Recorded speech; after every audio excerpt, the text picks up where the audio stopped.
Assalamualaikum warahmatullahi wabarakatuh. Bismillahirrahmanirrahim. Alhamdulillahil qail al-mal wal banun zinatul hayatid dunya. Ashhadu an la ilaha illallah wa ashhadu anna Muhammadan abduhu wa rasuluh. Allahumma salli ala sayyidina Muhammad wa ala alihi wa ashabihi ajma'in.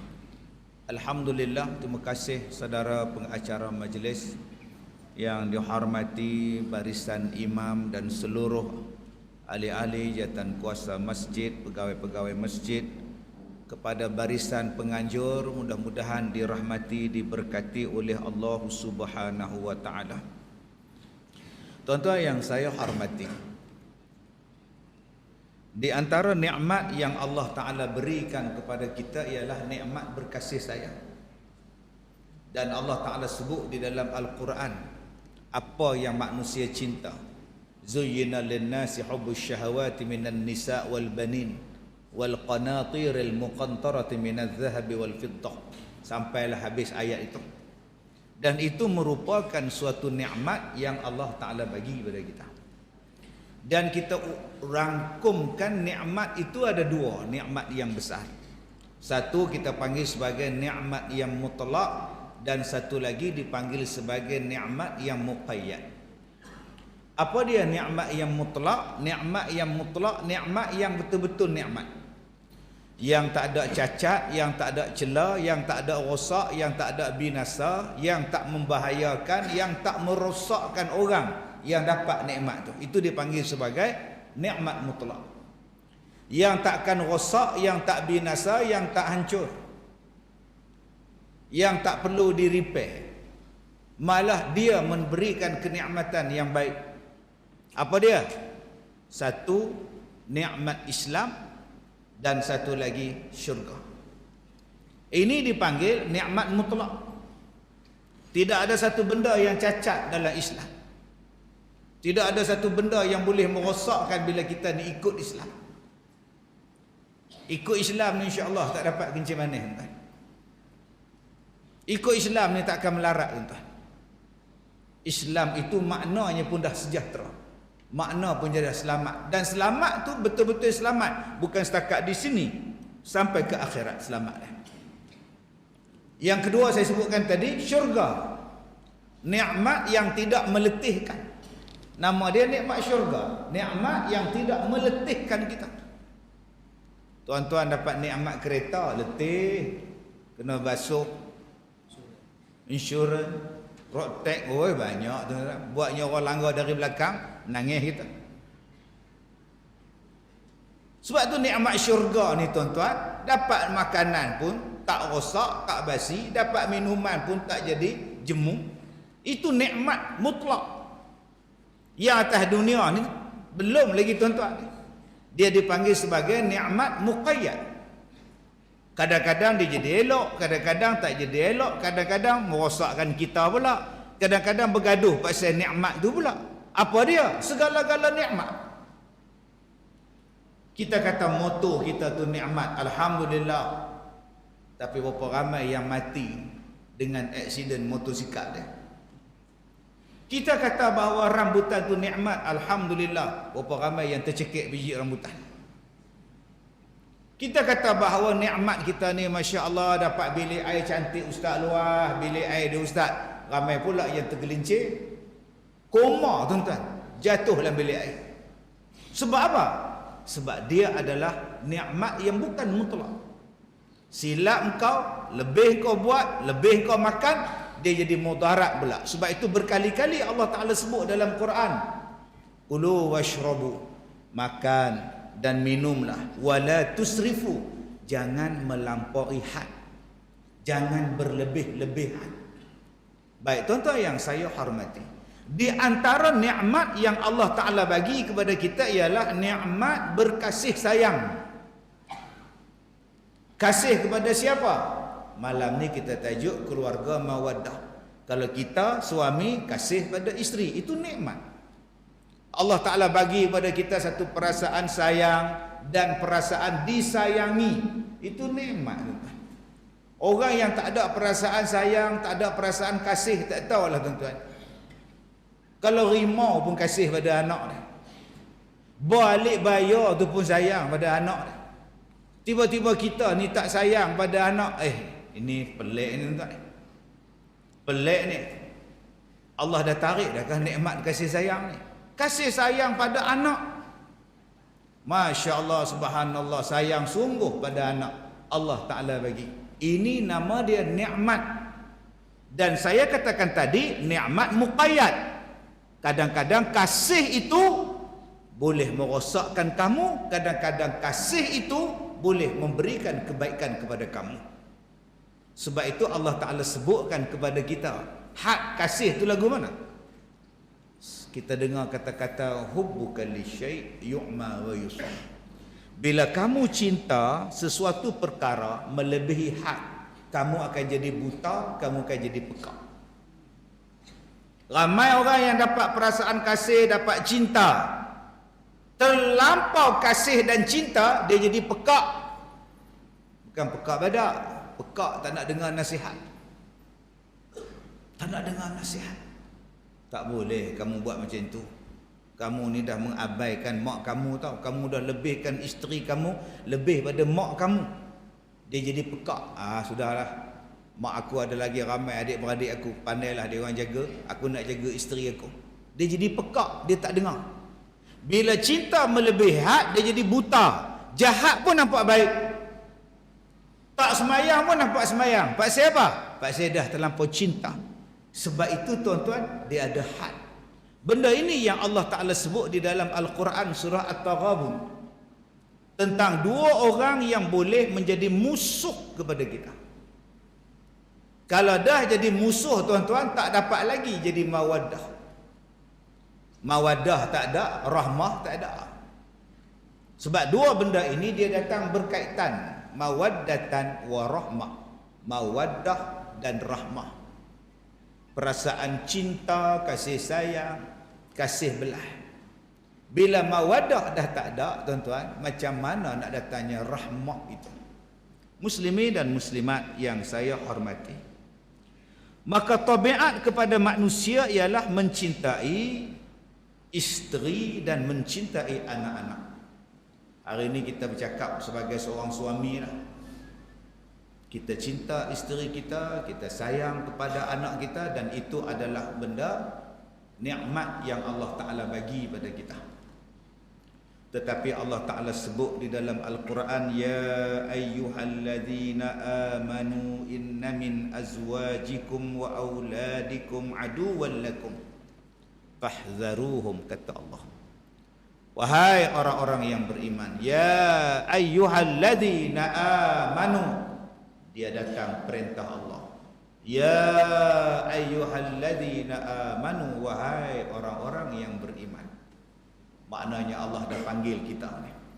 Allah dia panggil kita, suruh buat kerja, suruh buat perintah, suruh buat amalan. Allah menggunakan perkataan yang sangat manis.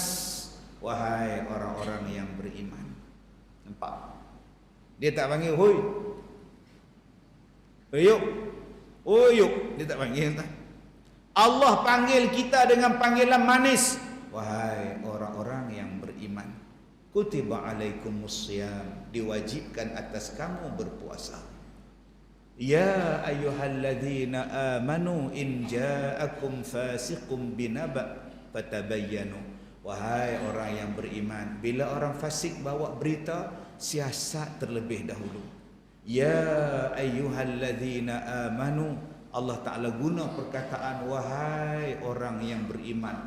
Allah tu maha gagah, Allah tu maha besar. Tetapi bila dia nak datangkan perintah kepada kita, Allah Ta'ala gunakan perkataan wahai orang-orang beriman.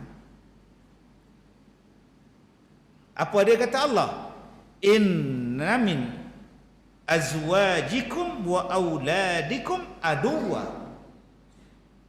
Sesungguhnya isteri-isteri kamu dan anak-anak kamu itu boleh menjadi aduwal lakum, boleh menjadi musuh kepada kamu. Ini dia yang saya kata tadi, nikmat muqayyad. Dapat isteri itu nikmat, dapat anak itu nikmat. Ada yang dapat nikmat betul, tetapi isteri dan anak dia pula ada yang menjadi musuh, bukan nikmat. Dia bukan nikmat mutlak. Kadang-kadang sejak beristeri berubah perangai. Sejak dapat anak berubah perangai. Maknanya nikmat yang dia dapat itu jadi fitnah kepada dia. Innama amwalukum wa auladukum fitnah. Dia jadi fitnah pada dia.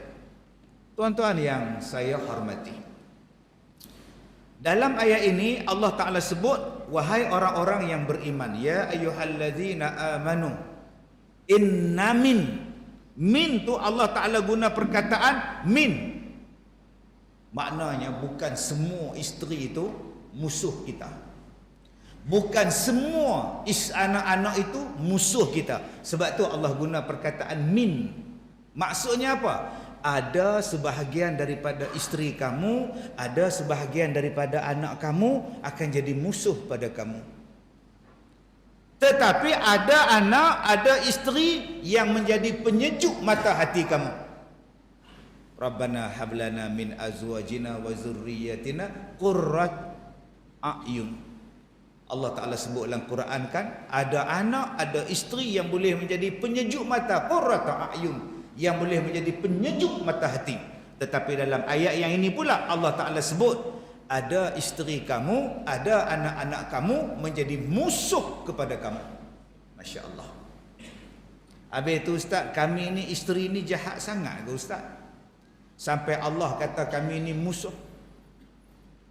Kalau gitu kenapa nak kahwin dengan kita orang? Tak payahlah kahwin. Sibuk je. Sibuk kahwin dengan orang, kemudian pandai-pandai cakap orang ni musuh. Jenis akak tu lah musuh. Baru je saya baca ayat dia, dah terpacur depan muka saya dah. Akak lah termasuk dalam ayat inna min tadi ni. Sebahagian daripada isteri-isteri kamu adalah musuh kamu. Jenis apa tu?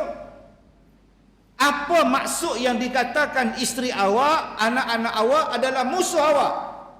Iaitu jenis yang menghalang suami dia dan menghalang bapa dia daripada melakukan ketaatan kepada Allah. Itu musuh dia. Itu musuh dia. Nak ke mana tu? Masjid. Nak semayang. Tak boleh semayang di rumah. Masjid. Apa di rumah ni tak sama ke? Awak semayang Isyak di masjid 4, di rumah pun 4, sama je. Masjid. Suami tu buka balik ikan pelikat tuan.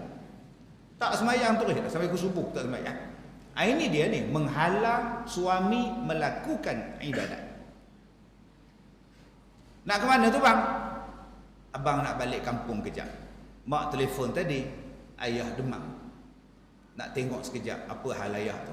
Tak payahlah. Apa guna abang long? Ya Allah. Kan kita dah janji nak pergi Kota Baru, pergi Pasar Khadijah. Masa inilah bapak demam lah, Covid lah, apalah. Ya Allah. Tak payah pergi. Baik. Inilah dia musuh. Nak baik, nak balik tengok bapak, nak tengok mak pun tak dibaginya. Ini dia ni tuan-tuan ni, yang menghalang untuk buat baik. Abang bukan buat dosa leha. Abang buat baik. Abang cuma menikah lagi seorang saja. Tuan-tuan. Yang ni paling ramai tuan-tuan. Dia cari gunting, cari pisau. Siap, balik nanti saya potong ustaz. Banyak tuan-tuan benda yang menjadi musuh kepada suami dia. Sebab apa? Sebab menghalang suami nak buat benda baik. Banyak tuan-tuan. Yang paling banyak apa dia? Buat baik dengan mak mertua. Buat baik dengan mak mertua. Kita beruntung dapat suami yang baik dengan mak dia, yang taat pada mak dia. Kita untung dapat suami yang taat pada mak dia. Tiba-tiba ada isteri yang tak suka suami taat pada mak dia. Abang tu sikit-sikit mak, sikit-sikit mak. Saya ni isteri awak tahu? Tahu, awak tu isteri abang. Tapi abang tak boleh lupakan mak. Abang tak boleh tinggalkan mak. Dia mak abang. Habis tu apa guna kakak abang? Apa guna abang-abang? Apa guna adik abang? Semuanya abang lah ke? Dia orang. abang-abang. Kalau dia orang tak tengok, itu hal dia orang. Tapi abang tak boleh lupakan mak. Abang tak boleh lepaskan mak. Dia mak abang. Kalau tak ada mak, tak adalah abang. Kalau tak ada abang, siapa nikah dengan kamu? Janganlah sampai dia anti dengan mak, benci pada mak. Jadi tuan-tuan yang saya hormati, ulama-ulama mengatakan bahawa yang dimaksudkan isteri menjadi musuh kepada suami di sini ialah apabila isteri menghalang si suami melakukan ketaatan kepada Allah Subhanahu wa taala. Sebab itu abang-abang yang belum kahwin, carilah pasangan hidup yang beragama. Jangan duk fikir rambut merah. Jangan duk cari yang mata ceklat, mata biru, mata hijau. Jangan cari yang segak cantik semata-mata, cari yang mengamalkan agama. Tak teruk entah dia faham agama dia. Cari orang yang boleh bantu agama kita, boleh nasihat kepada kita, bukan yang menjadi orang yang menghalang kita untuk jadi baik. Nombor 2, anak akan menjadi musuh kepada kamu. Apa dia? Kerana anak itu akan melalaikan kamu daripada mengingati Allah. Allah Ta'ala sebut dalam surah Al-Munafiqun tu, jangan jadikan harta kamu dan anak-anak kamu lalai daripada an zikrillah, daripada mengingati Allah. Ayat tu selalu kita baca hari Jumaat. La tulhikum amwalikum wa auladukum. Janganlah kamu jadikan harta-harta kamu dan anak-anak kamu daripada penghalang kamu untuk mengingati Allah. Subuh Jumaat ataupun subuh semayang Jumaat kita baca ayat tu. Selalu Tok Imam baca surah Al-Munafiqun. Harta dan anak-anak kamu jangan menjadi alasan untuk kamu daripada menghalang kamu untuk ingat pada Allah. Macam mana ustaz anak jadi musuh kita ustaz? Oh, banyak tuan-tuan. Banyak. Sekarang ni anak tunjuk hai, ayah saya nak smartphone. Kalau tak beli, ngamuk. Kalau dah beli, dia tengok benda haram. Bapa tak boleh tegur, mak tak boleh tegur. Tegur, lari pada rumah. Berapa banyak tuan-tuan anak-anak pergi hantar tuition, bapa duk tunggu anak tuition sampai pukul 10.30 tak sembahyang isyak lagi. Duk atas motor duk tunggu anak habis tuition. Kita tanya dekat dia, pergilah masjid, ada kuliah maghrib, pergilah sembahyang isyak dulu. Tak apalah, saya lepak sini dulu, tunggu anak balik rumah 11.30 malam baru sembahyang isyak. Anak punya bahasa tuan-tuan. Ada yang anak minat pada artis, minat pada berlakon, minat pada menyanyi, bapa pula menggalakkan. Tak dilarangnya anak pakai seksi, tak dilarangnya anak pakai menjolok mata, tak dilarangnya anak buat benda yang haram. Kerana apa? Minat. Anak saya berbakat ustaz, jadi sayang kalau bakatnya tak diketengahkan. Bapa ni pakai kepiah tuan-tuan ni, tapi dia biarkan anak gadis dia dipegang, dipeluk, dibawa atas nama ini hanya berlakon saja ustaz. Walaupun berlakon tapi pegang betul-betul, masalah tu.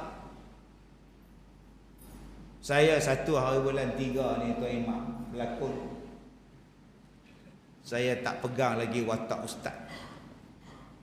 Dulu saya pegang watak ustaz, tangkap orang tak puasa, naik van mayat, ye tak puasa. Kemudian saya buat filem Zim ala Kazim, filem tentang dakwah saya selama 33 tahun difilmkan. Mari pengarah baru ni pula saya kata saya tak mau lagi bawa watak ustaz, saya nak bawa watak orang jahat lah. Oh sudah, pengarah tengok saya tuan-tuan, kenapa? Tak percaya lah. Kenapa yang saya join? Dulu saya tak mau join, sebab bila saya berlakon saya buat syarat. Nombor 1, bila masuk waktu kita semayang berjemaah. Yang kedua saya kata tak ada pegang-pegang. Kalau ada pegang-pegang saya tak mau. Sebab tu dalam filem saya yang terbaru ni tuan-tuan, pegang-pegang tak ada, apa pun tak ada. Pak Sehat jadi isteri saya tu, isteri orang mana boleh pegang. Walaupun berlakon jadi isteri, tutup aurat, tak boleh pegang-pegang saya. Dalam filem tu saya pengsan tengah baca Quran tuan-tuan, saya muntah darah. Pengsan tuan-tuan. Hak berlakon jadi isteri saya tu, abang macam tu je tuan-tuan. Abang-abang kalau pengsan, isteri buat apa? Isteri terpa tau. Abang goncang. Yang dia pula, abang itu je tuan-tuan. Pasal apa? Tak ada pegang-pegang. Saya seronok tuan-tuan bila saya mula-mula berlakon yang menjadikan orang semayang berjemaah. Dengan siapa? Dengan Allahyarham Mamat Khalid, pengarah lawak lah. Bila masuk waktu semayang, dia guna helm. Semayang Zuhur berjamaah, semua turun. Ya turun tuan-tuan.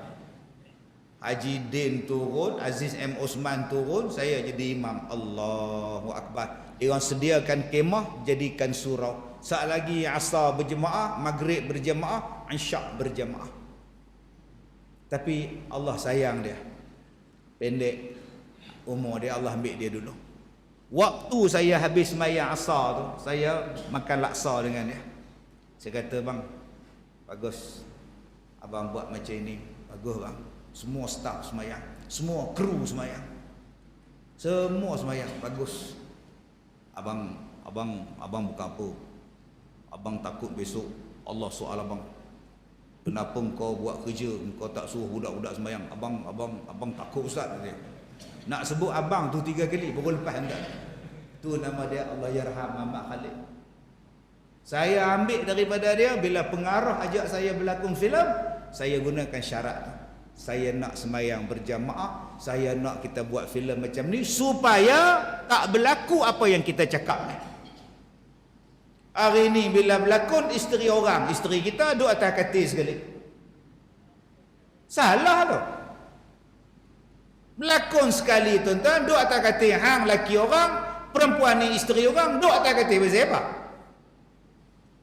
Kadang-kadang berlakon jadi mak, anak pergi cium dahi mak. Yang ni berlakon dia bukan anak betul, bukan mak betul, tapi pasal berlakon punya pasal cium dahi. Tak apalah, saya anggap mak. Mana boleh anggap-anggap? Hukum tak boleh anggap.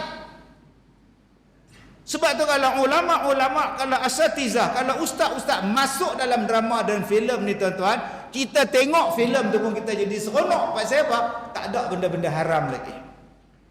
Dan kita kena buat benda-benda ini.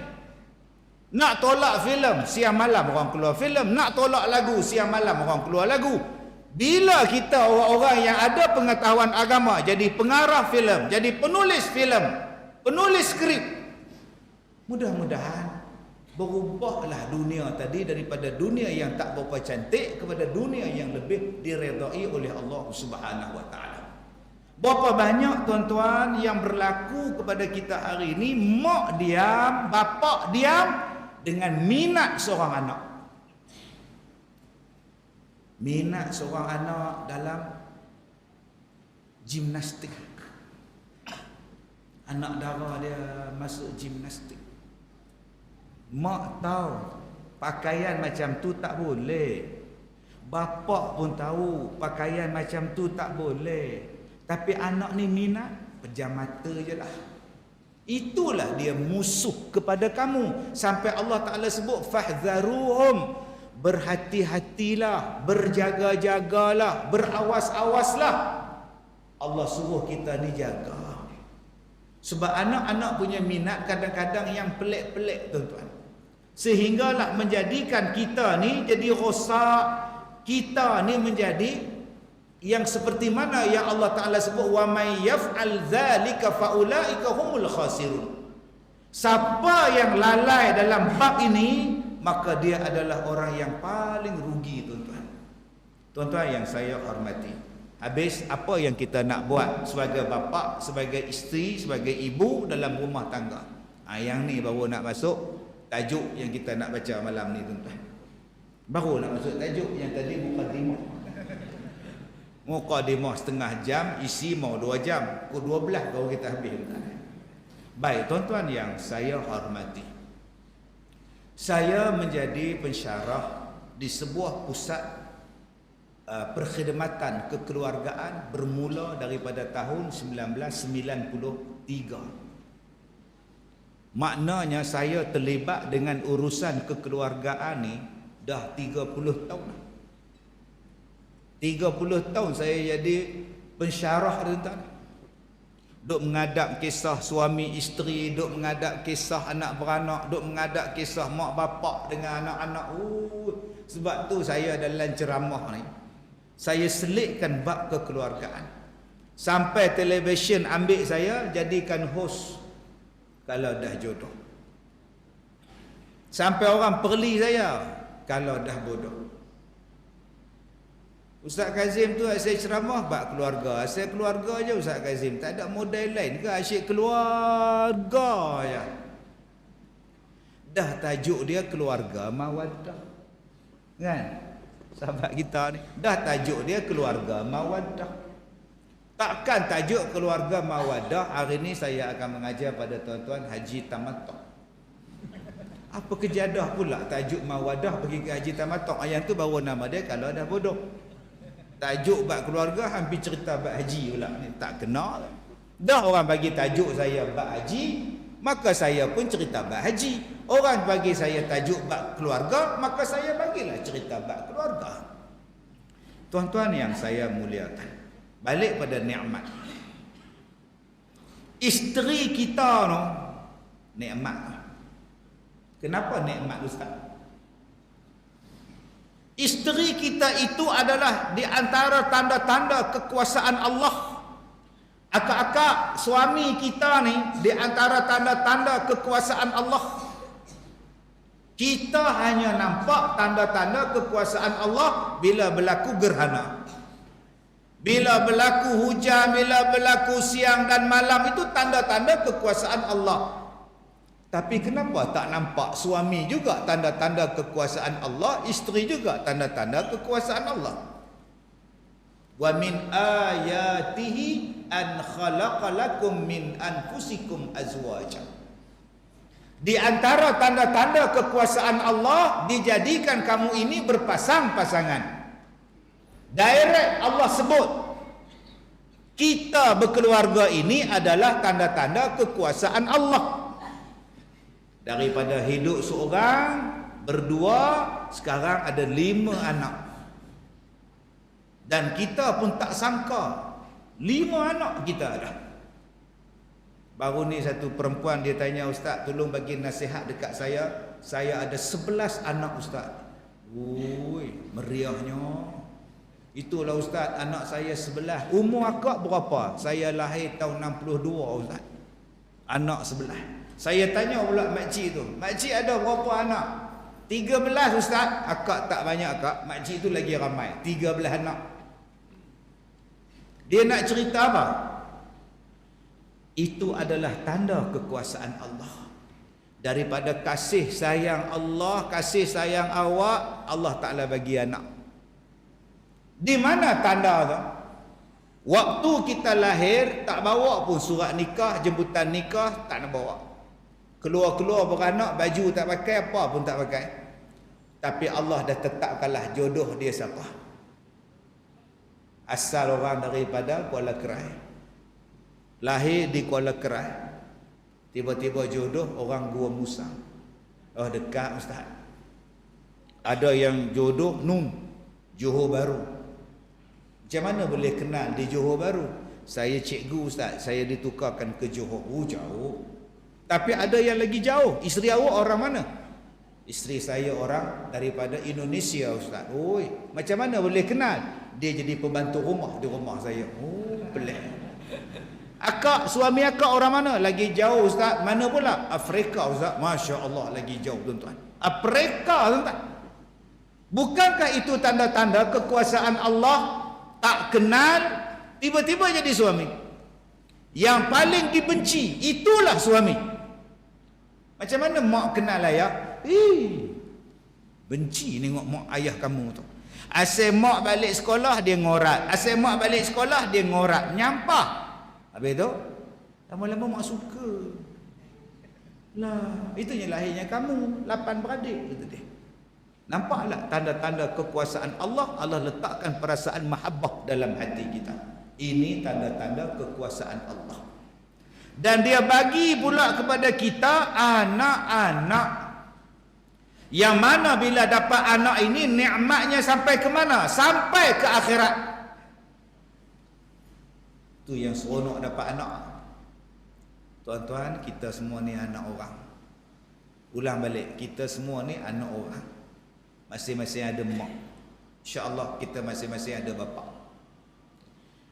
Kalau tuan-tuan duduk dalam masjid ni sekarang, niat i'tikaf, niat mengaji, niat belajar, niat ni, ya Allah, kalaulah ada pahala untuk aku belajar, untuk aku duduk i'tikaf ni, ya Allah, mudah-mudahan pahalanya juga dihadiahkan kepada ibu dan ayahku, ya Allah.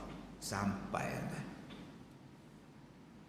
tuan-tuan nampak tabung masjid, tuan-tuan keluar nanti ambil RM10, buhlah tabung masjid, aku wakaf atas nama arwah ibuku. Sampai tuan-tuan. Saat lagi kita nak tidur malam, kita buat sembahyang taubat, kita buat sembahyang witir. Kita taubat, kita sembahyang witir, ya Allah, berikanlah kebaikan kepada ibu aku, ya Allah. Kasihlah mereka sebagaimana mereka mengasihi aku sewaktu aku kecil, ya Allah. Allah bagi doa tu. Walaupun mak kita dah meninggal 20, 30, 40 tahun. Untungnya tuan-tuan dapat anak yang soleh, dapat anak yang solehah. Soalan dia, selama mana yang kita buat untuk doa pada ibu dan ayah kita? Ada orang yang doa seminggu lepas mak mati, lepas tu tak doa lah. Ada yang ziarah kubur bapak dia sebulan lepas meninggal, tiap-tiap hari ziarah. Dah letak batu nisan tak ziarah lah. Ada orang tuan-tuan yang baca la ilaha illallah, sedekah pada bapak dia arwah. Bila ada ustaz kata bid'ah, langsung tak buat sekarang. Macam mana yang kita buat kepada bapak kita, entah-entah anak itu juga akan buat pada kita. Sebab itu saya nak mengajak kepada tuan-tuan yang saya hormati. Kita hidup dalam dunia ni tak lama dah. Ni nak mari Ramadan ni pun tak lama dah. Sat dia lagi dah. Rejab dah habis dah. Mai Syaban mana pula? Syaban ni pun sekejap je tuan-tuan. Tak lama nanti datang pula Ramadan. Berapa ramai yang tak sempat sambut Ramadan? Berapa ramai yang tahun ini, tahun pertama aku sambut Ramadan tanpa ibu, tanpa ayah. Tahun ini aku berpuasa tanpa mak, tanpa ayah. Allahu Akbar. Dan Nabi sebut, sesungguhnya kata Nabi, bulan yang paling banyak manusia lalai ialah bulan di antara Rajab, Rajabin wa Ramadan. Bulan yang paling banyak manusia cuai ialah bulan di antara Rajab dengan Ramadan. Apa dia tu? Syaban. Nabi bagi peringatan kepada kita, bulan yang banyak kita cuai ialah bulan Syaban. Sedangkan bulan Syaban itulah diangkat amalan kamu. Dan kata Rasulullah, aku suka kalaulah pada bulan Syaban ini diangkat amalan, ditutup amalan aku dengan ibadah berpuasa. Kenapa yang bulan Syaban ini Nabi sebut adalah bulan yang kita paling banyak cuai? Sebab kita duk nampak bulan selepas bulan Ramadan, nama dia Syawal. Sibuk dengan raya, dia terlupa nak buat ibadat bulan Syaban. Dia sibuk nak buat tempahan kuih, sibuk tempahan langsir, sibuk nak cat rumah, sibuk duk beli kereta nak balik kampung. Dia terlupa nak buat ibadat. Ada orang yang duk fikir bulan Ramadan, bulan tak boleh makan waktu siang. Sebelum sampai masuk Ramadan, baik aku makan banyak-banyak. Nanti dah datang Ramadan, dah tak boleh makan. Dia balun betul-betul bulan ni sekarang tuan. Makan betul dia. Nanti sebulan kita tak makan, makan sekarang. Langsung tak puasa tuan. Yang ketiga, kenapa manusia lalai dalam bulan Syaban ini tuan-tuan? Sebab merasakan bahawa dia masih lagi panjang umur dia. Dia boleh lagi panjang lagi umur dia. Dia tak rasa pun yang itu telah meninggalkan dia. Dan di antara yang telah meninggalkan dia ialah mak bapak dia. Maka ramailah yang mengabaikan mak bapak. Saya ada sebuah sekolah di Ipoh. Pelajar saya taklah ramai, pelajar dewasa orang tua 270 orang tua. Bulan lepas, bulan Rejab, meninggal 4 orang. Kena kanser 2 orang, sakit jantung 2 orang. Macam-macam tuan-tuan pengalaman saya bela warga emas. Macam-macam pengalaman. Orang tanya pada saya, "Ustaz, kenapa Ustaz bela orang tua ni? Orang kudung kaki saya bela. Yang kena kencing manis dipotong kaki dia." Dia telefon saya suruh datang ke pondok dia, saya pun datang. Dia tunjuk kaki dia yang kena potong, berdarah basah. Dia kata, "Ustaz, malam tadi semut datang." Semut datang buat apa? Dia hurung kaki saya. Ada? Maknanya Ustaz, tak lama lagi saya nak mati lah Ustaz. Oi, jangan cakap macam tu. Semut tu bagi tahu ke? Saya tanya dia, semut tu bagi tahu ke?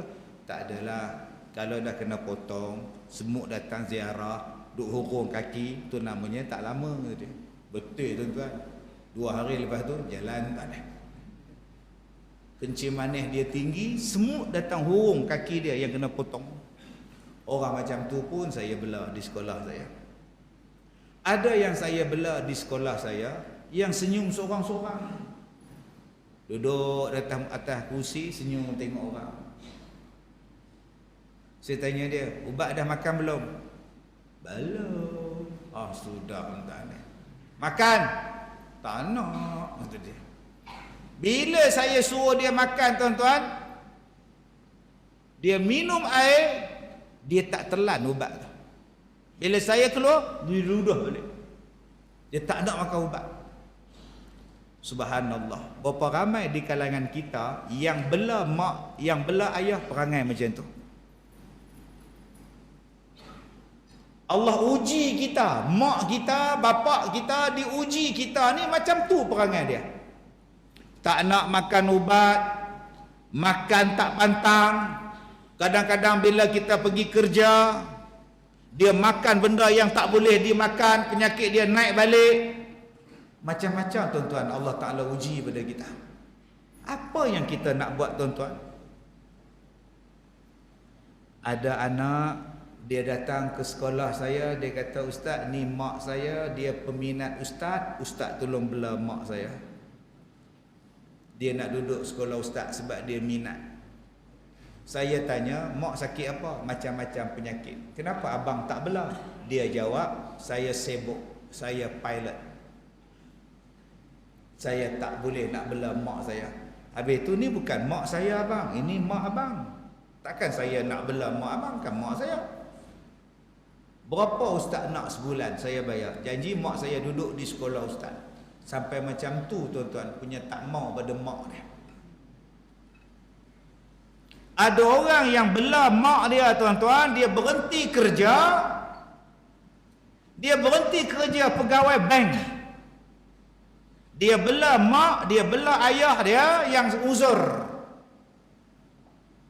Sampai mak dia mati, sampai bapak dia mati. Dan dia tak kahwin sampai dia mati. Dia datang jumpa saya, dia kata, "Ustaz, saya berhenti kerja sebab saya nak bela mak, saya nak bela ayah saya." "Macam mana akak tanggung diri akak? Adik saya, abang saya hantar saya 500 sebulan. Itulah saya makan. Itulah yang saya makan dengan mak bapak saya." Tak lama lepas itu ayah dia meninggal. Dia bela pula mak dia meninggal. Tahun lepas dia pula meninggal. Meninggal dalam keadaan puas membela mak bapak dia. Dan bila saya ziarah mak dia meninggal, anak tadi tak menangis. Anak tak menangis, relax je. Saya datang dekat dia, "Sabar, Mudah-mudahan Allah rahmati arwah. InsyaAllah, sabar kak ya. Alhamdulillah Ustaz, saya pun redha Ustaz. Saya dah puas bela dia. Saya tak nak menangis sebab saya jaga dia makan, minum, tidur dengan dia, urut dia malam-malam. Saya sapukan minyak dekat dia, saya beri ubat pada dia, saya bawa dia masuk dalam bilik mandi, saya mandikan, saya basuh berak dia Ustaz. Saya dah jaga dia 20 tahun Ustaz. Saya dah puas Ustaz. Tak menangis dia. Sebab apa dia tak menangis? Sebab dia puas hati bela mak bapak dia. Berapa ramai kita besok bila mak bapak mati baru nak menangis. Kenapa awak menangis? Mak saya Ustaz tiap-tiap bulan suruh saya balik. Saya tak pernah balik Ustaz. Mak meninggal baru saya balik. Ustaz, saya tak pernah bagi duit dekat mak saya Ustaz, walaupun saya kerja besar di Kuala Lumpur. Jangan katakan 1000 Ustaz, 100 pun saya tak nak kasih sama mak saya Ustaz. Saya sedih Ustaz. Kenapa abang menangis? Saya balik Kuala Kerai Ustaz. Bila saya balik Kuala Kerai, saya tak pernah Ustaz tidur rumah mak saya, tidur rumah bapak saya. Saya tidur kat hotel Ustaz. Rumah sempit ke? Anak adik-adik ramai ke? Sajalah tak selesa Ustaz. Aircon tak ada Ustaz. Jadi saya tidur kat hotel Ustaz. Sekarang baru saya menyesal Ustaz. Kenapa abang menangis? Saya tak pernah tunggu dia di hospital Ustaz. Mak saya sakit, bapak saya sakit, saya tak pernah tunggu di hospital Ustaz. Mak saya pergi sendiri ke hospital, mak saya duduk sendiri dalam wad di hospital. Seminggu dia sakit, saya tak jengah Ustaz. Dulu waktu saya sihat, saya melawat ke hospital setiap minggu. Bila saya dah sakit dan datang pula Covid, nak pergi hospital dah susah sikit. Dulu saya bawa grup saya masuk dalam wad, kami pergi melayan orang-orang yang tak ada siapa jaga. Saya ziarah satu orang pondok, dia ni polis pencen, dia belajar di sekolah saya, dia sakit, saya ziarah dia. Bila saya ziarah dia, katil yang sebelah dia itu ada satu pakcik duduk tengok saya layan polis pencen tu. Saya pun pergi dekat dia. Pakcik sakit apa? Macam-macam. Siapa tunggu? Tak ada siapa. Berapa hari dah? 3 hari. Mandi tak? Geleng kepala dia. Saya lap badan boleh? Boleh. Saya dengan arwah kawan saya Ustaz Mukhtar. Tak, ambil kain tuala. Tak, ambil baldi, isikan air, kita lap orang tua ni. Bukan bapak saya pun, bukan pak saudara saya pun, tapi dia adalah saudara seagama. Ambil kain tuala, lap, perah kain, lap badan dia tuan-tuan. 3 hari dah tak mandi. Anak berapa orang? Anak 4. Anak duduk di mana? Duduk di Ipoh. Seorang pun tak datang? Tak datang. Astagfirullahaladzim. Orang tua ni meninggal. Bila dia meninggal, saya uruskan kematian dia. Bukan saudara saya, bukan orang pondok. Saya mandikan di sekolah saya kapankan, saya kebumikan. 3 hari lepas dia meninggal, baru keluarga dia datang ucap terima kasih. Berapa Ustaz nak bayar kos? Tak bayar. Saya tolong kerana Allah. Cuma saya tanya, kenapa abang-abang tak pedulikan ayah? Dia orang start kereta, dia orang beli. Sampai hati tuan-tuan. Sebab tu saya kalau boleh tuan-tuan, saya nak buat drama. Ada orang buat drama tanah kubur. Biar saya buat drama pula, kisah mak dan ayah. Macam mana anak-anak yang menderhakai pada mak bapak, dan apa kesudahan pada mereka tuan-tuan. Ada yang saya boleh cerita di sini dan ada yang saya tak boleh cerita di sini. Sebab itu, jom kita berbakti pada mak bapak kita supaya anak-anak berbakti pada kita. Allah pesankan dalam Quran tu, wabil walidaini ihsana, dan hendaklah kamu berbuat baik pada mak bapak kamu. Sampai Allah pesan, wala taqul lahuma uffin wala tanharhuma wa qul lahuma qawlan karima. Allah pesan berkali-kali dalam Quran. Cakap yang lembut dengan mereka, cakap yang baik dengan mereka. Jangan berkata offend pada mereka. Tak boleh sebut. Tarik muka masam tak boleh. Ini bukan tarik muka masam, dihempasnya pintu, jatuh jam, timpa kepala bapak tu pula. Oh, bila mak tegur sikit, start motor X1R, nak tunjuk kata marah pada mak. Allahu Akbar, tuan-tuan. Bila nak datang keberkatan hidup, mak kita bantah. Bila nak datang mawaddahnya, tuan-tuan, mak bapak kita bantah. Yang ramai bantah mak bapak hari ni dalam bab jodoh. Mak kata tak payahlah ambil yang ni, carilah yang lain. Mak apa tahu? Saya bercinta dengan dia, mak, daripada tadika tau. Astaghfirullahalazim. Tiba-tiba mak nak halang pula cinta kita orang. Mak bukan nak halang, mak suruh cari yang lebih baik, yang boleh jaga agama. Nanti saya ubahlah dia. Bantah. Ayah suka ke, ayah tak suka ke, saya tetap dengan pilihan saya, ayah. Ayah tak kata apa, aku suka kamu. Ada yang tak pernah cium tangan ayah dia. Kalau cium pun, dia cium tang dahi. Dia ambil tangan ayah dia, letaknya tu. Dia bukan cium dengan hidung, dia cium dengan dahi, tak tangan lagi tu. Cium zaman sekarang. Ada hari ni, tuan-tuan, marah bapak kalau tak beli motor, boikot mak kalau tak bagi duit beli komputer. Marah mak anak baru 6 tahun pasal tak beli lato-lato. Tak beli lato-lato punya pasal, tunjuk perasaan budak, tuan-tuan. Jadi saya nak ajak pada tuan-tuan, yang mana ada mak, yang mana masih ada ayah, jom kita jaga elok-elok. Sebab Nabi kata ada 3 manusia yang celaka. Bila sebut tentang mimbar ni, tuan-tuan, tuan-tuan tengoklah apa benda dalam dunia ni. Bila tuan-tuan tengok aja benda tu, akan ada cerita di sebalik benda itu. Apa yang tuan-tuan nampak tentang mimbar? Kita nampak hadis Nabi, bila naik atas tangga mimbar, Nabi berhenti. Naik satu anak tangga, Nabi berhenti. Naik satu anak tangga, Nabi berhenti. Habis semayang, Nabi tanya, kamu tahu tak pasal apa aku berhenti? Sahabat tanya, kenapa ya Rasulullah berhenti tadi? Malaikat datang, ada 3 orang yang binasa. Siapa dia?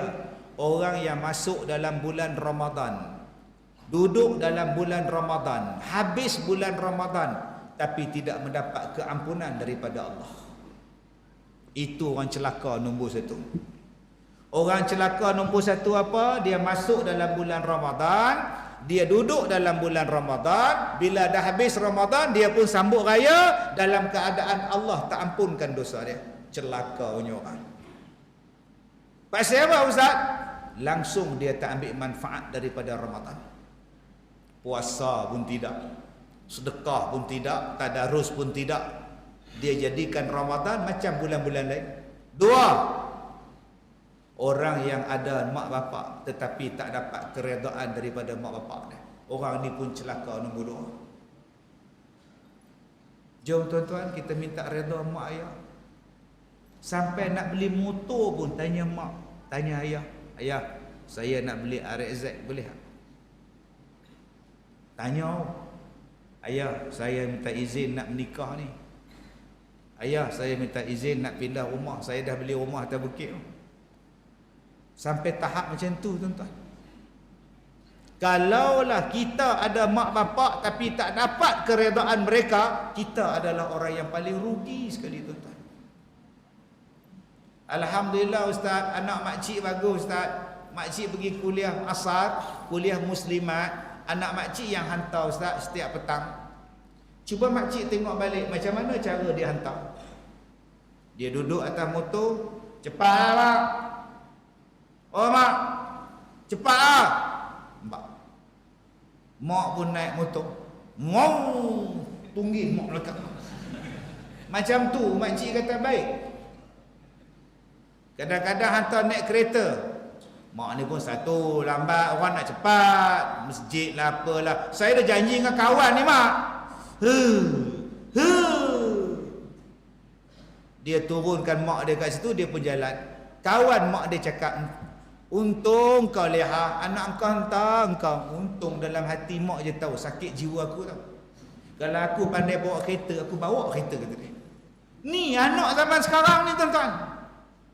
Patutnya bila ada mak dapat keredaan daripada mak, dapat keredaan daripada bapa. Saya seumur hidup saya tuan-tuan, bapa saya tak pernah bagi duit ke saya. RM1 pun tak pernah bagi. Apatah lagi RM10. Sebab bapa saya meninggal, umur saya 8 bulan. Bila nak bagi? Saya pun tak nak cium dia. Umur 8 bulan, dia meninggal. Yang saya tahu gambar dia. Yang saya pergi, kubur dia. Tak banyak pahala aku dengan ayah aku. Sebab tu bila saya tengok pakcik-pakcik, abang-abang yang tua-tua ni, saya ingat ke ayah saya. Salam dengan dia orang, ziarah dia orang, saya baik dengan dia orang, supaya Allah ampunkan dosa saya sebab saya sambung silaturahim dengan orang-orang tua ni. Kita pula dah lah ayah tak ada, mak pun dah meninggal, dengan orang tua kita bergaduh pula. Nak bergaduh, jom pergi ajak orang tua 78. Jom Tomoy, Motai. Apa ni tuan-tuan? Kalau kita tak boleh anggap dia sebagai bapa kita, hormat dia sebagai orang tua. Bayangkan dia bapa kita, dia mak kita. Nombor satu, kita hargai mereka sewaktu mereka masih hidup. Apa yang dia nak, bawa. Bagi puas hati tuan. Mak kita ni dia tak ajak pergi Los Angeles lah. Dia ajak pergi Mekah. Mak nak pergi umrah, saya bawa. Mungkin ini kali terakhir mak dan bapak kita pergi umrah. Saya last pergi umrah bulan 12 tahun lepas. Saya tengok ramai anak-anak yang tak ikut mak, tak ikut bapak.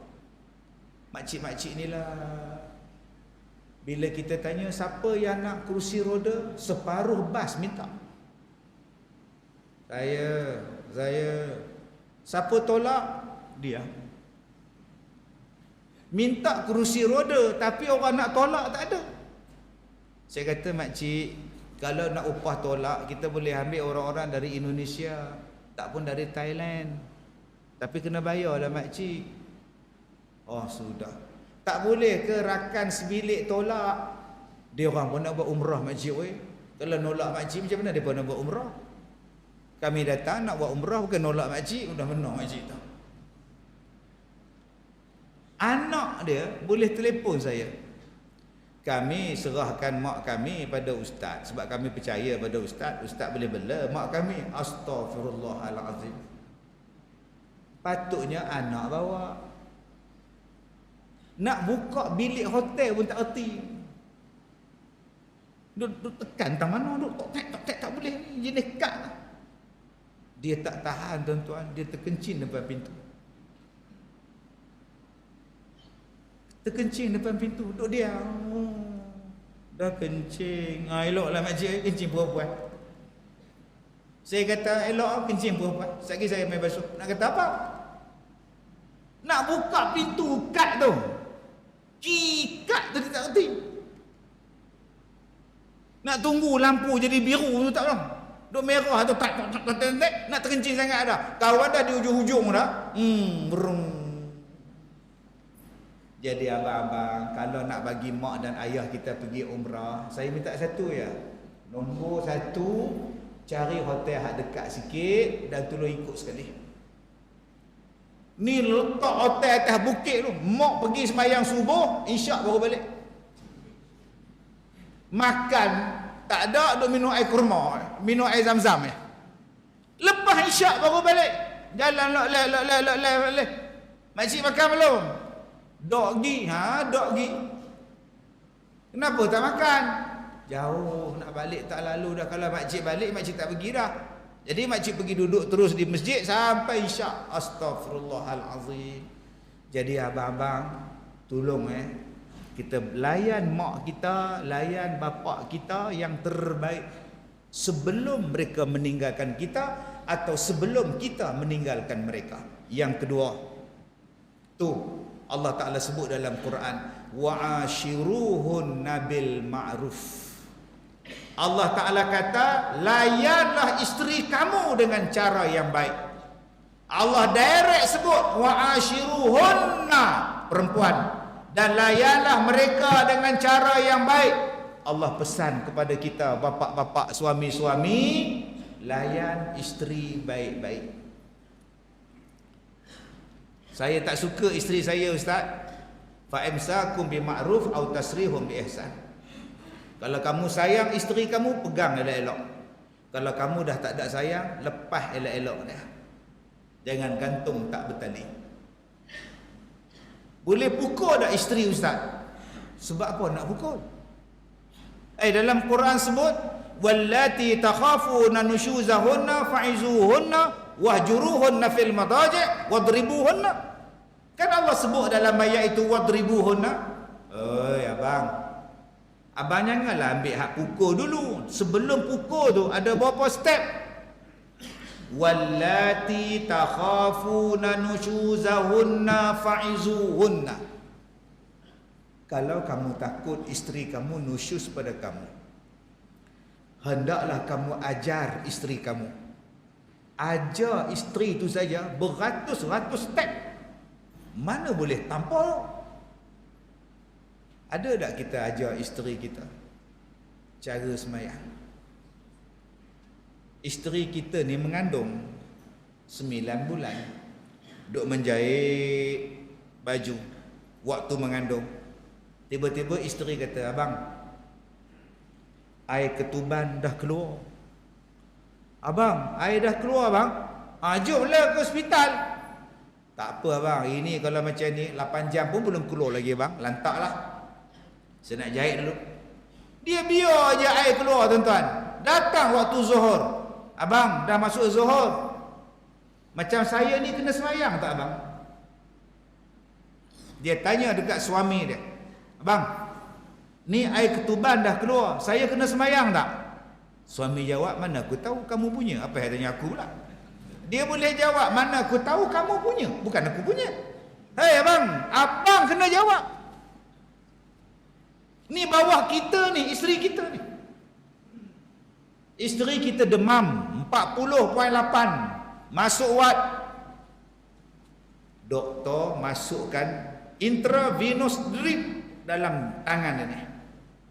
Lepas masuk jarum, doktor pelekat dengan pita. Gam. Bang, macam mana nak ambil wuduk? Tangan pasang jarum. Boleh tak saya buka nama jarum ni? Buat marah doktor kan. Abang, kalau saya tanggalkan gam ni abang, nurse marah kan. Habis tu bang, saya boleh tak sapu je wuduk atas dia bang? Mana aku tahu kamu punya. Abang tak boleh cakap macam tu bang. Nasihat dia, ajar dia, didik dia, sungguh-sungguh dia, hantar dia datang belajar. Jangan larang dia nak belajar. Nak ke mana tau? Masjid. Petang ni ada kuliah muslimat. Siapa ngajar? Ustaz Kazim. Tak bayar. Kenapa bang? Kamu tak nampak songkok dia? Astaghfirullahalazim. Balik isteri tu. Kalau awak tak mengajar isteri awak, awak kena izinkan dia pergi belajar. Selama berpuluh-puluh tahun kahwin, kita tak pernah jadi imam sembahyang. Tuan-tuan tahu tak, di antara nikmat yang paling besar isteri dapat ialah seorang suami yang mampu jadi imam untuk dia. Bila suami jadi imam tu, isteri ni orang Kedah kata habis meter out. Punya bangganya, ya Allah, pilihan yang tepat. Sembahyang zuhur suami jadi imam. Allah, apa ya Allah, terima kasih ya Allah. Bismillahirrahmanirrahim. Kuat pula dia baca tuan-tuan. Tak tepat lagi pilihan aku. Habis-habis semayang dia kata, abang dah jadi imam semayang zuhur, nanti asar kamu pula ya. Lagi tak tepat tuan-tuan. Ajaran mana pula lah laki aku ni sewel ke apa ke? Jom tuan-tuan kita tunjukkan bahawa kita adalah suami yang memimpin dia. Ajar kepada dia bagaimana nak hidup, bagaimana nak bermasyarakat, bagaimana nak basuh kain, bagaimana nak basuh pinggan. Suami ajar supaya semuanya lulus pada hukum syarak. Nombor 2, barulah datang yang lain. Yang pukul ni last sekali. Ini tidak, ajar pun tidak, didik pun tidak, belai kasihan pun tidak. Yang dia bagi penumbuk. Saya jumpa dengan satu orang ahli tinju. Dia ni wakil negara dulu ni. Ninju besar ni tuan ni. Datang rumah saya naik motor. Kenapa bang? Saya bekas atlet. Tahu. Tengok penumbuk pun tahu. Kalau dia tumbuk muka saya tuan-tuan, tak nampak muka, nampak lengan dia, penumbuk dia. Besar gila penumbuk. Dah pencen dah? Dah pencen dah. Apa masalah? Masalah dia sekarang, saya tumbuk isteri saya. Oh sudah. Kenapa? Saya ni ada pasang benda kat belakang saya ni. 2 benda. Supaya saya jadi kuat, supaya penumbuk saya padu. Sekarang benda tu duk kacau sebab saya dah tak menjamu dia. Jadi, saya nampak siapa pun saya tumbuk. Saya mula jauh pada dia sikit tuan-tuan. Tak apa. Duk jauh sikit lagi abang belasah saya pula. Dia kata, "Tak Ustaz, dia ada time-time dia." Siapa yang selalu abang belasah? Isteri dia. Saya bila ceramah di kawasan dia, saya pergi rumah dia. Masa tu saya tengah muda. Saya peduli apa? Pergi rumah dia, tengok isteri dia halus, kecil, kesian mak ngah. Tolonglah ustaz, mak ngah tak tahan, dia duk tumbuk mak ngah. Duk pasang ubat kuat supaya jadi berani tumbuk orang. Sekarang bila dah tua, tak larat dah, dia tak tahu nak buang macam mana tangkal azimat susuk tu. Hak jenis tu pun ada. Yang jadi mangsa isteri dia. Itu yang jenis bagi kuat penumbuk. Yang bagi kuat mikrofon. Ustaz ni gila ke apa? Ni bagi kuat mikrofon. Hak mana faham? Tak faham betul. Yang jadi mangsa sampai dia. Kak tipah, kak leha, kak nak. Dia pergi ambil ubat apa tak tahu. Dia pergi menuntut mana tak tahu. Ni cerita betul tuan-tuan. Dalam masjid dia guna sihir. Dia nak bagi kuat tenaga kelakian dia. Dia pergi menuntut dengan satu orang. Dia kata 3 hari rehat, jangan buat apa-apa. Isteri tak tahu. Dia kerja kilang, isteri tak tahu. Bila dia shift malam, suami dia balik. Buka pintu. Abang, awal balik, tengah-tengah malam balik. Apa hal? Bercakap pun tidak, menjawab pun tidak, apa pun tidak. Dia heret tangan isteri dia masuk bilik. Badan sejuk ustaz, bercakap apa pun tidak. Lepas tu dia balik keluar. Besok suami dia balik, amboi abang, semalam boleh balik pula, benda hilang. Abang ke mana? Masa bila aku balik? Ustaz, 3 malam ustaz oi. Bila saya tanya betul-betul, apa ilmu yang abang buat? Rupanya ilmu yang saya sebutkan tadi. Suami dia pun datang sekali, saya tengok muka lelaki dia. Isteri dia kata, ni tak guna. Tak siapa yang tidur dengan saya ustaz. Saya pun tak tahu kata apa. Abang-abang, jangan duk buat benda-benda yang macam tu. Hak isteri kita jadi mangsa. Ilmu sesat, ilmu sihir ni jangan. Ada hak saya jumpa pula, mai pakai spek hitam. Ya kak, ustaz, tolong jampi untuk suami saya bagi lembut hati. Sebab suami pukul, dia pun buka spek, Lebam ni tuan. Loh, mata panda. Lebam ni. Hak belah ni okey, belah ni okey. Sejak bila suami pukul kak? Sejak awal kahwin sampai sekarang. Dia tumbuk, dia pukul, dia siku, semua dia buat ustaz. Kau tak tahan ustaz. Kau kena pukul tiap-tiap hari, kau tak tahan. Kau pergi ke balai polis, report. Pergi ke hospital, check up. Pergi ke pejabat qadi, pergi minta cerai kau. Kau tak nak cerai ustaz, kau tak mau cerai.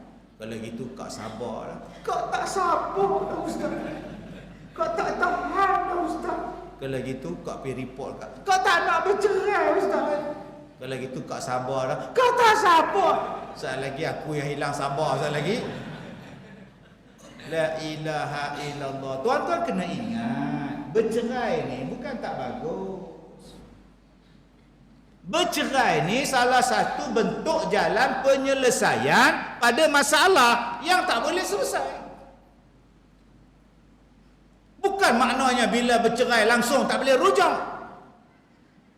Sebab tu Allah Ta'ala bagi kepada kita tempoh 3 kali suci. Orang putih panggil cooling period. Dalam bahasa kita, tempoh bertenang, nama dia iddah. Boleh rujuk balik supaya insaf. Janganlah bercerai, jangan sebut bercerai, saya tak nak bercerai. Kalau gitu tak dahlah muka tu tumbuk sana pijak sini, pergilah minta cerai. Ada orang tuan-tuan bila dah mahkamah kata cerai, dia keluar pada mahkamah merdeka, jaga tu terkejut. Baru bulan Februari bila masa merdeka dia dapat keluar daripada masalah dia, merdeka kata dia. Ada orang 2 minggu lepas bercerai, dua-dua menang. Aku pun silap, panah baran, bodoh dia aku ni. Ada isteri aku tak jaga, aduh. Yang isteri pula, aduh, memanglah dia panah baran, tapi beras cukup. Beras cukup, kereta ada, rumah ada, sekarang dah bercerai, siapa nak bagi beras? Aduh. Suami lagi fikir malam besok, Allah dia baik sangat, kenapa aku buta? Kenapa aku buta? Dia teringat lagu Ameng Spring, butakah cinta? Kenapa aku buta lah? Aduh. Sekarang tak ada siapa nak masak kat aku, tak ada siapa nak layan aku boring sekarang, tak ada isteri. Isteri pula duk menung. Memanglah dia panah baran, tapi kadang-kadang dia romantik. Hari itu kita orang minum air kelapa 1 biji 2 straw. Romantik sangat. Ada lagi tempoh, engkau ambil telefon, engkau WhatsApp dia. WhatsApp isteri kau tu. Akum. Isteri tengok. Apa ni akum? Wakelam. Suami hantar lagi, buat apa tu? Isteri jawab, tak buat apa pun. Soalan ketiga tu soalan maut, menentukan dia nak atau tak orang kita. Soalan dia apa? Ingat kita tak? Isteri jawab, boleh belah. Tak payahlah tuan-tuan, cari lain lah, berlambak lagi tuan-tuan. Dia suruh kita bertenang. Malah kalau tak rujuk pun, rujuklah akan datang, boleh menikah lagi. Ada tuan-tuan, mak dia kata ceraikan isteri awak, ceraikan isteri awak, ceraikan isteri awak. Dia datang jumpa saya, ustaz, mak saya tak suka dengan isteri saya, mak saya benci dengan menantu dia, ustaz, dia suruh saya ceraikan isteri saya. So saya dah ceraikan dia, ustaz. Atau apa masalahnya? Dia datang jumpa saya, buat apa lagi? Dah keputusan? Tak, sekarang mak saya dah meninggal. Oh sudah. Habis itu apa masalahnya? Boleh tak kalau saya kahwin balik dengan isteri saya? Sedangkan dulu mak saya tak kasih, mak saya suruh cerai, mak dah meninggal, saya nak balik dengan bekas isteri saya. Boleh tak ustaz? Boleh lah. Tak takutlah mak tu macam dia tak selesa dalam kubur kan? Dia keluar pula lompat-lompat datang balik rumah, tak ada maknanya bang. Nak buat macam mana? Bercerai bukannya tak elok. Kadang-kadang dia boleh menyelesaikan masalah. Sebab tu kita buka balik bab-bab cerai ni. Allah pesan tu, kamu sayang pada isteri kamu, jaga elok-elok. Kalau kamu dah tak sayang, lepaskan baik-baik. Jangan gantung tak bertali. Jangan tak pergi ke mahkamah. Bila mahkamah panggil, lepaskan elok-elok. Tuan-tuan, Allah pesan pada kita, jaga isteri kita. Jangan sampai dia jadi musuh kita. Jangan sampai dia jadi pembawa fitnah pada kita. Kenapa Ustaz? Kerana mereka adalah sumber pahala kita.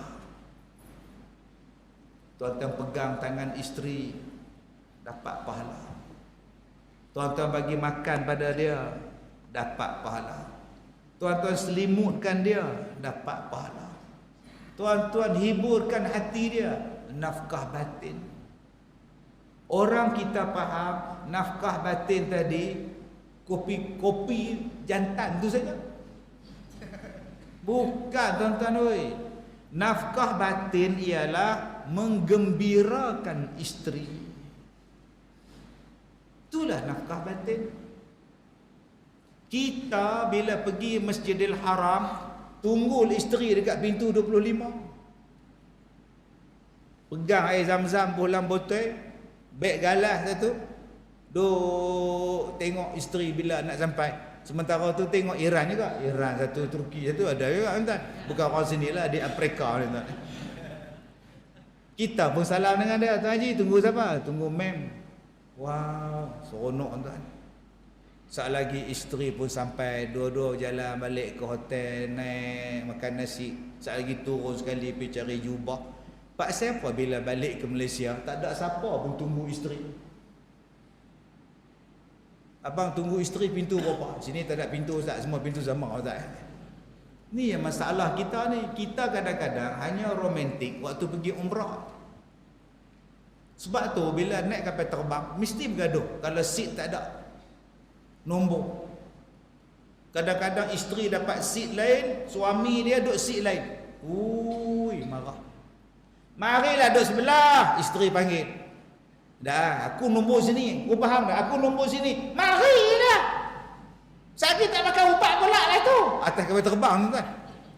Pramugari begini tengok ni.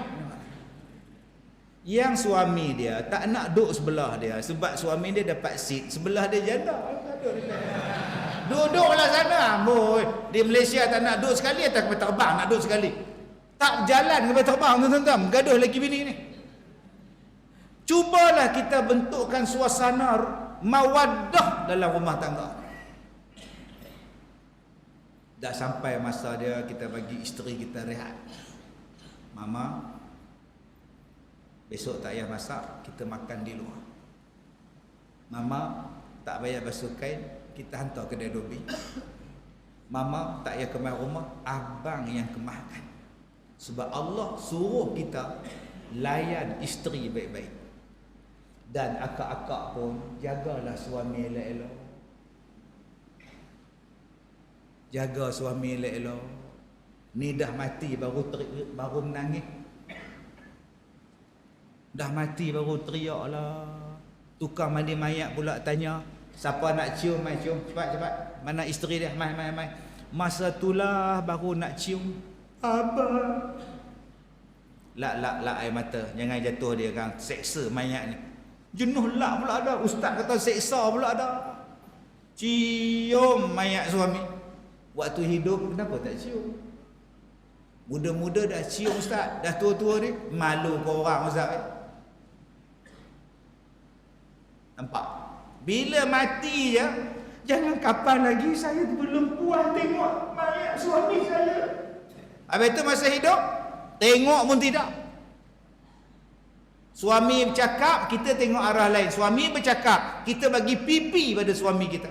Wala tusa'ir khaddaka linnas. Jangan bagi pipi pada orang lain bila bercakap. Tengok dia. Ini tidak tuan-tuan. Dapat cucu tak tengok suami, dapat televisyen tak tengok suami. Suami bercakap, dia tengok TV, suami bercakap tengok pipi dia. Bila mati, jangan ke bumi lagi abang. La ilaha illallah.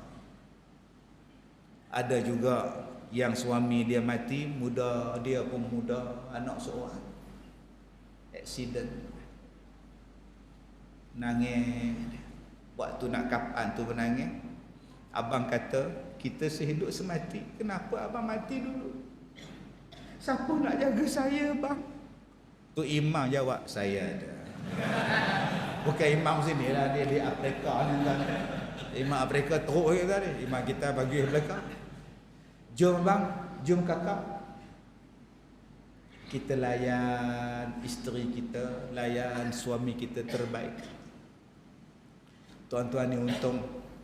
Akak-akak untung tau, dapat suami untung. Sentiasa ada dengan akak. Akak batuk dia ada, akak demam dia ada, akak sakit perut dia ada, akak senggugut pun dia ada.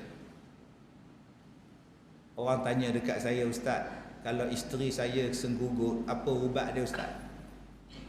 Ambil air panas, bubur dalam gelas, dah rendam janggut.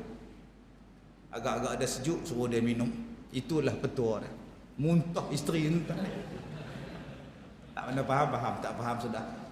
Saya ni suka bagi petua, nak ikut-ikut tak mau ikut sudah ni. Hebat ni janggut kita ni. Tuan tengok tak ada faedah ni.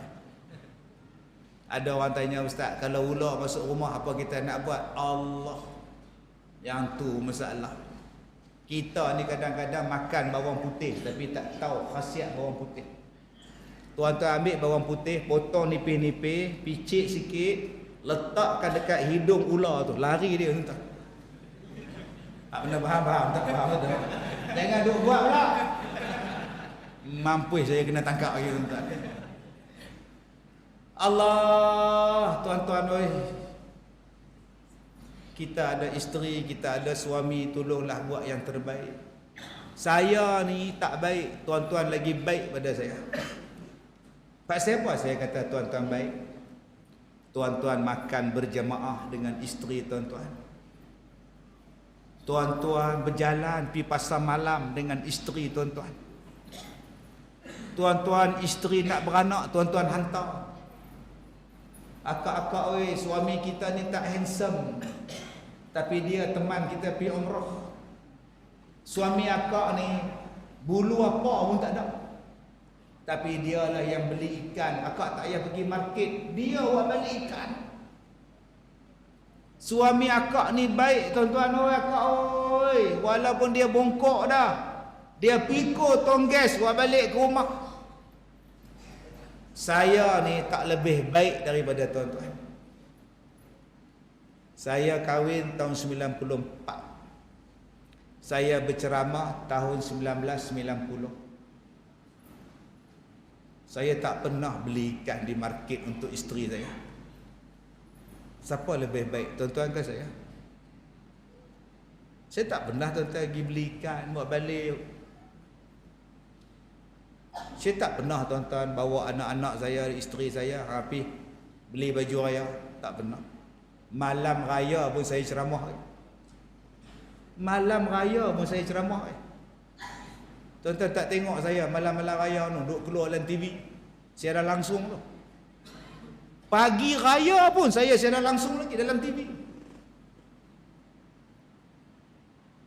Bayang tuan-tuan. Saya buka sekolah 2006 sampai sekarang 2023. Saya tak pernah balik kampung beraya tuan-tuan. Saya raya di sekolah layan makcik-makcik. Akak-akak ada juga suami balik kampung. Raya kita balik Perak, raya kita balik Terengganu. Saya tak balik kak oi. Saya dapat cucu tahun lepas. 2 cucu lah.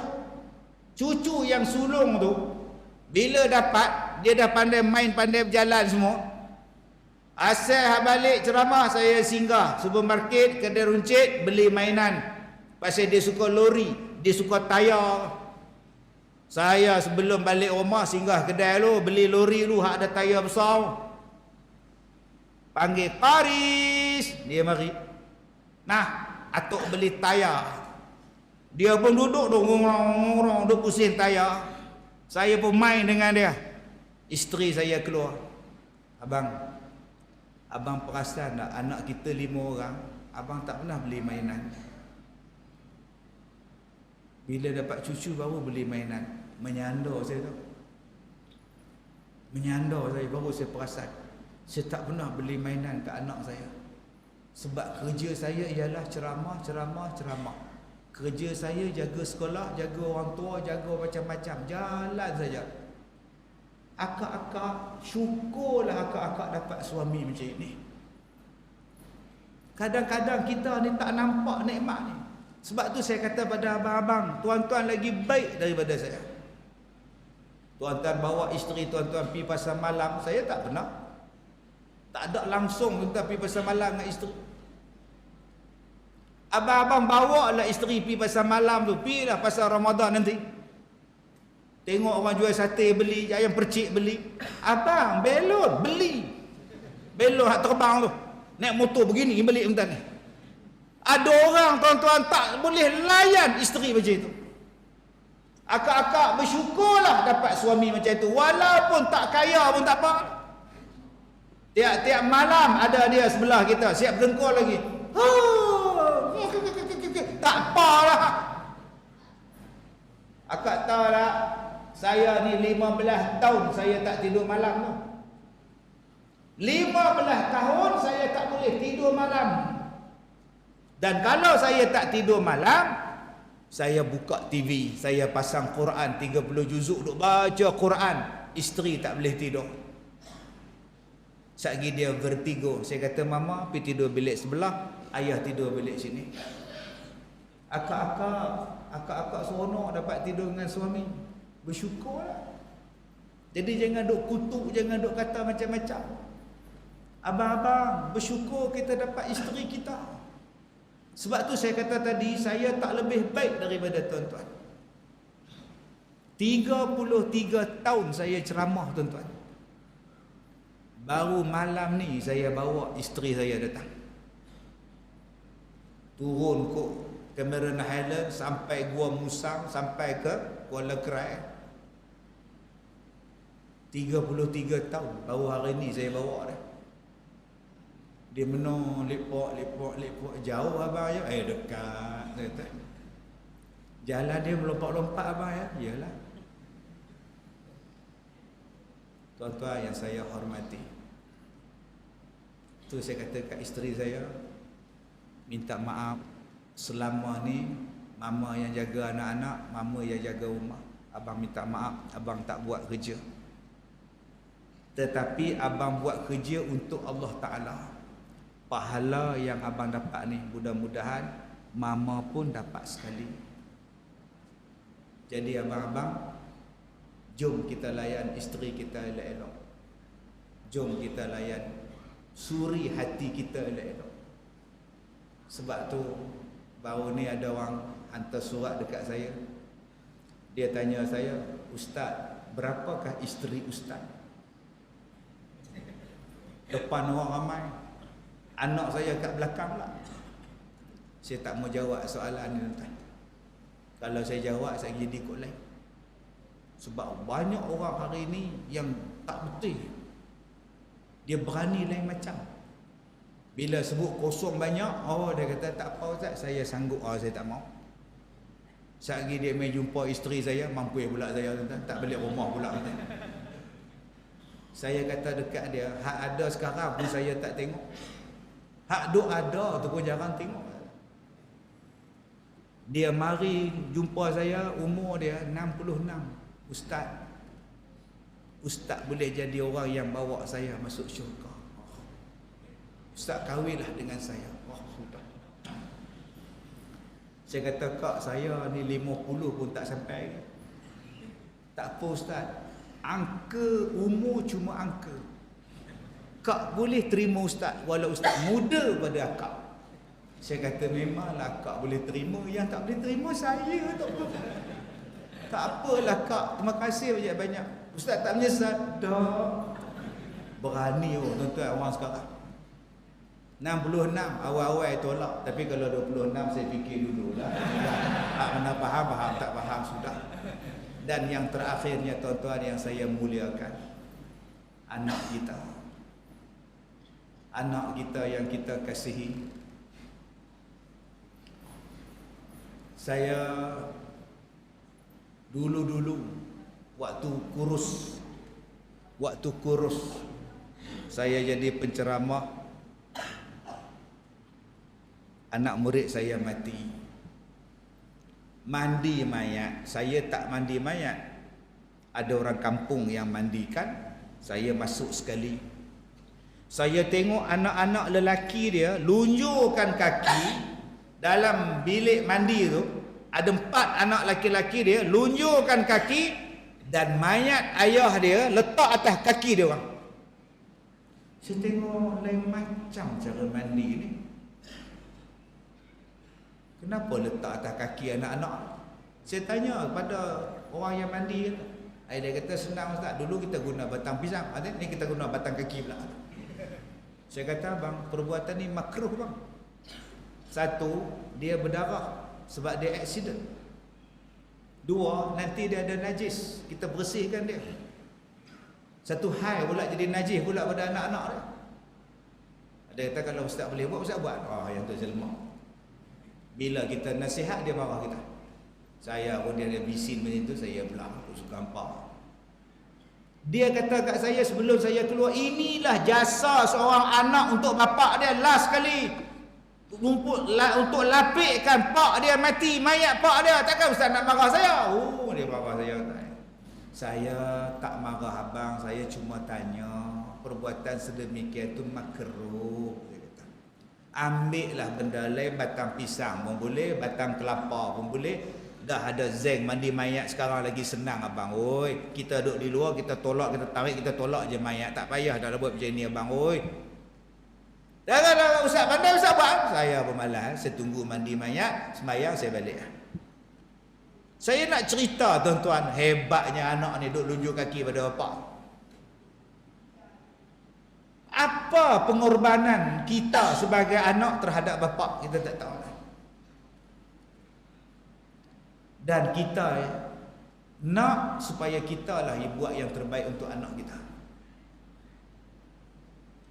Di rumah saya pasang speaker dekat dinding ceiling. Dan bila masuk waktu, saya pasang ayat Quran, azan. Dan sekarang saya beli ni tu, jaga waktu saya letak depan pintu bilik anak-anak saya. 10 minit sebelum azan dia baca Quran, 10 minit azan baca Quran. Lepas tu azan, satu rumah dengar. Saya ceramah, saya letakkan benda tu supaya anak-anak saya sembahyang. Saya pasang speaker tuan-tuan supaya anak-anak saya bangun. Tengok-tengok tak bangun juga, depa cerdik, depa tutup volume, tak dengar apa entah. Sebab Allah kata wa'mur ahlaka bis-salah, suruhlah anak kamu sembahyang. Misai bertaring anak kita, apa pangkat dia? Inspektor. Balik rumah sembahyang. Anak kita ni PTD, pakai tie, pakai coat, telefon dia, dah sembahyang belum? Besar ke pangkat dia, hebatkah dia tetap anak kita sembahyang. Saya ni penceramah, nikah dengan isteri saya. Rumah mertua saya di Kedah, 2 tingkat, rumah papan. Mula-mula menikah tuan-tuan, orang ketuk lantai bilik tidur saya. Ketuk. Bangun. Hampa ingat hotel ke? Bangun. Dia suruh sembahyang subuh. Mampir lantai. Pak mertua, Ustaz tak Ustaz? Agak-agak tuan-tuan apa ni ya?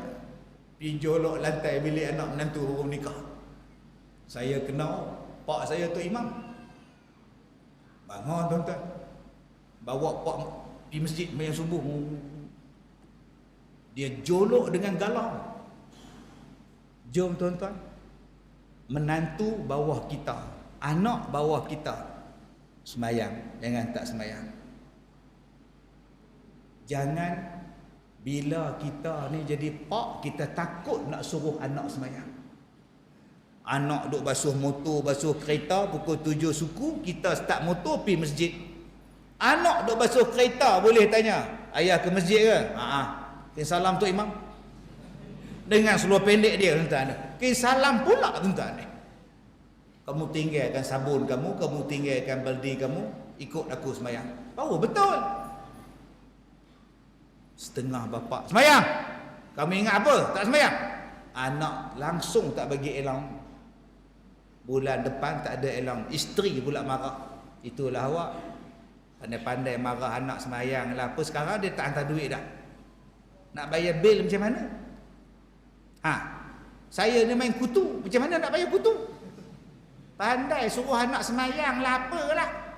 Mulut tu tak ada insurans. Sekarang dia lah. Nanti pujuk lah, janji bagi duit. Lingkup, tuan-tuan. Suruh dia orang sembahyang. Mudah-mudahan itulah yang mendatangkan kasih sayang kepada kita. Cukuplah tuan-tuan, saya dah ceramah 1 jam setengah dah. Tuan-tuan pun dah lengok dah. Yang dapat tiang tak apa. Jadi kita jumpa lagi. Dalam 2 hari ni saya duk pusing kot Kuala Krai, tuan-tuan. Besok pun ada, malam besok pun ada, hari Jumaat pagi pun ada. Jadi kita jalan saja, tuan-tuan. Okey, terima kasih atas jemputan. Terima kasih kepada tuan-tuan imam. Saya minta maaf jika terkasar bahasa. Wabillahi taufik wal hidayah. Assalamualaikum warahmatullahi wabarakatuh.